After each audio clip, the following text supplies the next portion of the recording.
If I'm doing my job right, the people will see the show and experience it as if they are really there.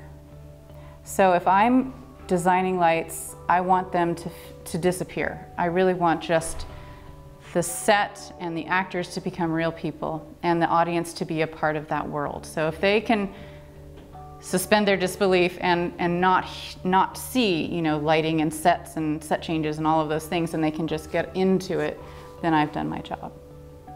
The process is very involved. We actually have to put each individual light up in a certain place, focus it in a certain way, put a certain color in front of it, and control the amount of light coming out of it with dimmers from a control board that's computerized. So all of those things have to happen in order to get the entire stage, each look on the stage to happen.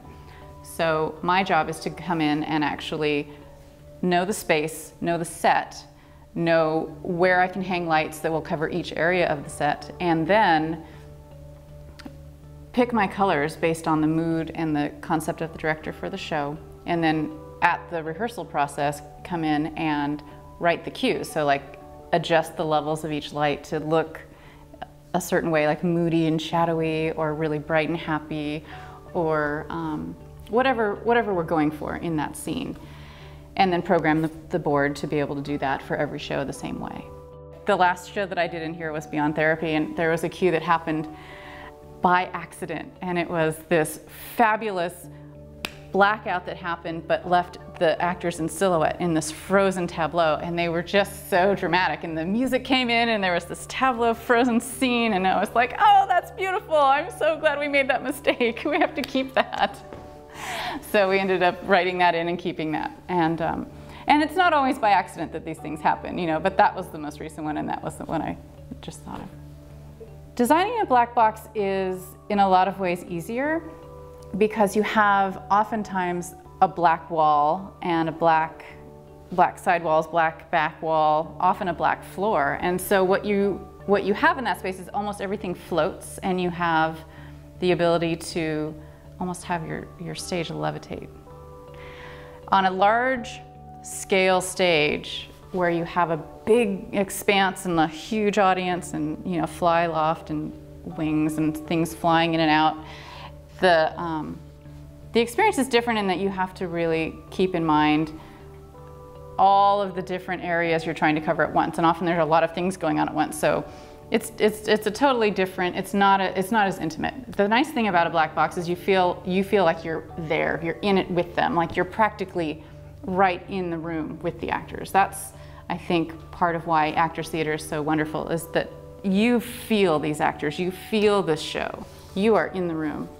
So for this show that we're designing right now and we're loading in it, which is Rabbit Hole, the director really wanted to do something not realistic, which is a lot of fun because then you can kind of play with, you know, pushing the boundaries a little bit. And so what the set designer and the director came up with in terms of a visual concept to show me was a Kandinsky painting, and we have all these really interesting kind of bizarrely shaped pieces that are on the stage, and she wanted really harsh angles and interesting shapes. And so I'm going to work with, once the set is fully in place, I'm going to work with achieving some other angles and also a not super realistic look in terms of shadowing and color. It's a very neutral set. There's lots of black and white, so any color that I do choose to use is going to be really, really obvious. So it's like I have to make that choice really, really carefully. The content of this play is actually really interesting in that the characters all have different layers to them. They're all hiding something, and they are hiding their feelings, and they're being somewhat shadowy in terms of how well they're communicating with each other. And they all have little secrets, and they all have little things going on, like each of them. And so as the play unfolds, we're kind of peeling away the layers of the characters and finding out more about them and finding out how they all are kind of coming from the same place, which is interesting because all of them present themselves differently, but they're all really kind of having the same issue. But you kind of get to see the kind of range of the human experience through this. So I guess the challenge in that is, for me, the challenge in that is just to make sure that we we can see the depth.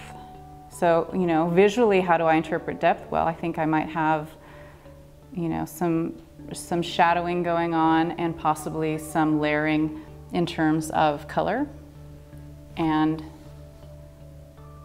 allowing parts of the stage in the composition of the proscenium to be seen and not seen. And the interesting thing about working with light is that the shadow that you see is actually the color of the light that is not being washed out. So the shadows actually create the color, not the light.